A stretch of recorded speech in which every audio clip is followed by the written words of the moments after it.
Bom, as doenças raras, elas são consideradas a partir da quantidade de pacientes, né, com diagnóstico. Então, a definição pela Organização Mundial da Saúde é em torno de 65 casos para cada 100 mil indivíduos, tá? Mais ou menos 1,3 para cada 2 mil pacientes. Na área pediátrica, o que a gente vê mais é a parte hormonal. Então, das doenças mais conhecidas é o hipotireoidismo congênito, que a gente chama de HC, né? Mas a gente tem outras, como acromegalia, diabetes insípidos, hiperplasia adrenal congênita, que são todas consideradas doenças raras. A doença rara, ela tem tanto causa metabólica, hormonal, né, ou até infecciosa, tá? Mas mais comum são as doenças genéticas, né? A ferramenta principal para a gente, como pediatra, é o teste do pezinho, que é o teste de triagem neonatal, né? Onde a gente consegue avaliar as 5 principais doenças raras, onde o tratamento precoce é o mais importante para não ter tantos sintomas. Por exemplo, o hipotireoidismo congênito, como a gente acabou de citar, né? Normalmente são pacientes que eles têm uma mobilidade menor, é um paciente que tem dificuldade para ganho de peso e estatura, muitas vezes curso com um desenvolvimento neurológico mais lento, né? Então são sinais de alerta que o pediatra no dia a dia, ou até mesmo os pais, nos acompanhamentos de rotina vai conseguir identificar. Vamos lá, o hipotireoidismo congênito, né, que a gente começou a falar agora, o HC. O diagnóstico, inicialmente ele é feito com o teste do pezinho, onde a gente faz o teste a partir de 48 horas de vida, né, até os 5 dias de vida. Uma vez detectado, a gente faz a confirmação desse diagnóstico com a dosagem dos hormônios, os principais são o TSH e o T4 livre. E aí, a partir desse diagnóstico, é iniciada a reposição hormonal e controle, né? Se consegue atingir a taxa normal, tá? O principal é o tempo. Então, se a gente tem um diagnóstico precoce, muitas vezes antes de 6 semanas de vida, a gente consegue dar uma normalidade para esse paciente, ou até muitas vezes, se um pouco atraso nesse diagnóstico, a gente consegue introduzir e ter menos sintomas lá na frente, né? Menos repercussão, tá? Pacientes que começam o tratamento em fase inicial bem precoce, eles vão ter um desenvolvimento normal.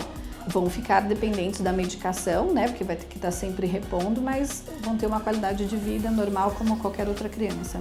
Então, a gente vai ter os auxílios doença, aposentadoria precoce, né?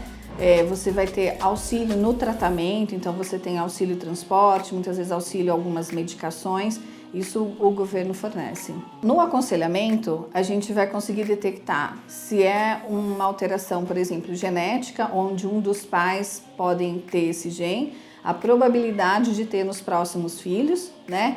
E se dependendo da doença, como a gente pode fazer uma vez que optar por ter essa gestação, né? Uma vez nascendo, a gente já fazer o diagnóstico precoce e aí, dependendo da doença, iniciar o tratamento o mais cedo possível.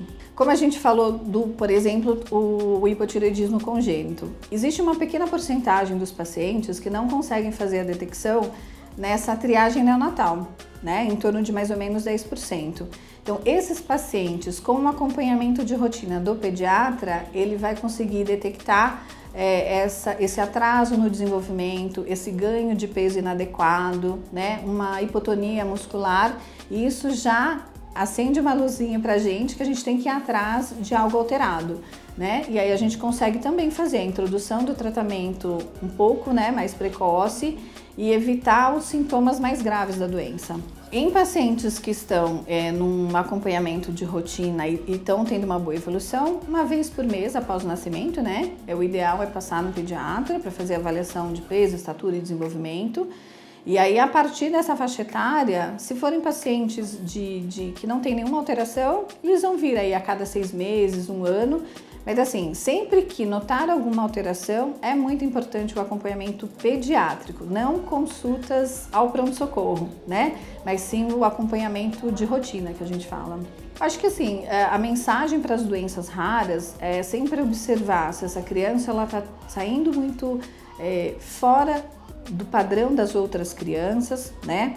Não deixar de fazer o acompanhamento pediátrico e principalmente os pais estarem alertas em relação ao desenvolvimento neurológico, que a grande maioria eles têm um atraso nesse desenvolvimento. E todas as doenças, independente daquelas que a gente consegue controlar, ou seja, ter uma cura, mesmo em uso de medicação, a gente pode retardar os sintomas ou a gente pode dar uma qualidade de vida melhor se o diagnóstico for o mais precoce possível. E para isso, tem que fazer acompanhamento, não tem como, tá? Eu acho que essa é a mensagem.